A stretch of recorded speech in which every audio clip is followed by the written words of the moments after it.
ഇൻഷോട്ടിൽ നമ്മളൊരു video edit ചെയ്തതിന് ശേഷം അത് ഗാലറിയിലോട്ട് സേവ് ആക്കുന്നത്. അതായത് എക്സ്പോർട്ട് ചെയ്യുന്നത് എങ്ങനെയാണെന്ന് നോക്കാം. അതോടൊപ്പം എക്സ്പോർട്ട് ചെയ്യുമ്പോൾ നമ്മൾ ശ്രദ്ധിക്കേണ്ട എന്തൊക്കെ കാര്യങ്ങളാണെന്ന് നോക്കാം.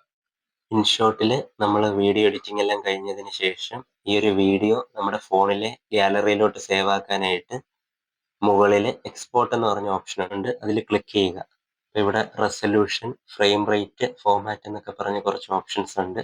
നമ്മൾ ഏത് ക്വാളിറ്റിയിലാണ് എടുത്തത് അത് മാക്സിമം, അതായത് ഫോണിൽ നമ്മൾ ഷൂട്ട് ചെയ്യുമ്പോൾ തന്നെ 4K ആണെങ്കിൽ 4K, 1080p ആണെങ്കിൽ അങ്ങനെ. പക്ഷെ ഞാൻ ശ്രദ്ധിക്കേണ്ട ഒരു കാര്യം ഉണ്ടെന്ന് പറഞ്ഞത്, നമ്മൾ ഇൻസ്റ്റാഗ്രാം റീൽസിലൊക്കെയാണ് വീഡിയോ ആഡ് ചെയ്യാനായിട്ട് ഉദ്ദേശിക്കുന്നെങ്കിൽ അതിൽ 4K സപ്പോർട്ട് അധികം ചെയ്യത്തില്ല. ചെയ്യും, പക്ഷെ നമ്മുടെ ക്വാളിറ്റിയെ ബാധിക്കുന്ന കാരണം അതിൻ്റെ സ്റ്റാൻഡേർഡ് റേഷ്യോ എന്ന് പറഞ്ഞാൽ 1080p റെസൊല്യൂഷനും ഫ്രെയിം റേറ്റ് 30 FPS ആണ് പറയുന്നത്. അത് ചിലപ്പോൾ 60 FPS എടുത്താലും കുഴപ്പമില്ല, നമുക്ക് 60 FPS ഇട്ടാലും കുഴപ്പമില്ല. ഇതാണ് ഒരു നോർമൽ. ഇനി ഫോർമാറ്റ് എന്നുള്ളത് MP4 ആണ് കൊടുക്കേണ്ടത്. ഇനി എസ്റ്റിമേറ്റ് സൈസ് എന്നുള്ളത് ഈ ഒരു വീഡിയോയുടെ സൈസ് ആണ്, അത് എത്ര MB ഉണ്ടെന്ന് അല്ലെങ്കിൽ എത്ര GB ഉണ്ടെന്നുള്ളത്. ഇത്രയും ചെയ്തതിന് ശേഷം നമ്മൾ എക്സ്പോർട്ട് എന്നുള്ളതിൽ ക്ലിക്ക് ചെയ്യുക.